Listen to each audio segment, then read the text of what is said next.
Hello guys, আসসালামু আলাইকুম। কেমন আছেন সবাই? আশা করি ভালো আছেন।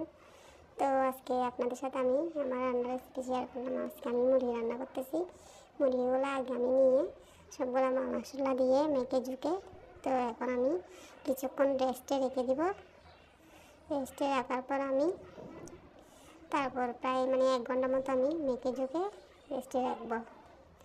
রেস্টে রেখে তারপরে ওই পেঁয়াজ চুলাতে হাঁড়ি বসিয়ে দিচ্ছি। হাঁড়ি বসানোর পরে তো আমি এখানে পেঁয়াজ তেজপাতা দিয়ে একটু বাদামি কালার করে নিচ্ছি পেঁয়াজগুলোকে।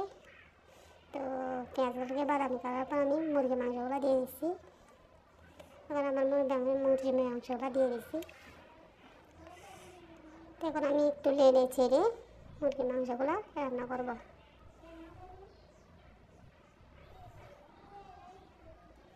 তো এখন আমি মুরগির মাংসগুলো দেখেন, আমার মুরগির মাংসগুলো হয়ে গেছে। তো এখন আমি আবার নেড়ে চেড়ে দেবো। সামান্য পরিমাণ জন্য হয়তো আমার মুরগির মাংস ফাইনাল হয়ে গেছে। তো এটা আমার ইউটিউব চ্যানেল, সবাই একটু সাপোর্ট করবেন, আমাকে একটা সাবস্ক্রাইব করবেন, লাইক দিবেন, কমেন্ট করবেন। তো আমার ফাইনালি রান্না শেষ। দেখেন আমি এখন খেতে বসে গেলাম, কেননা আমার খিদে লেগে গেলো, সেজন্য আমি খেতে বসে গেলাম। আলু নিলাম আর মুরগির মাংস নিলাম। এই তো আমার রান্না। তো প্লিজ আমাকে একটা সাবস্ক্রাইব করবেন। আসসালামু আলাইকুম।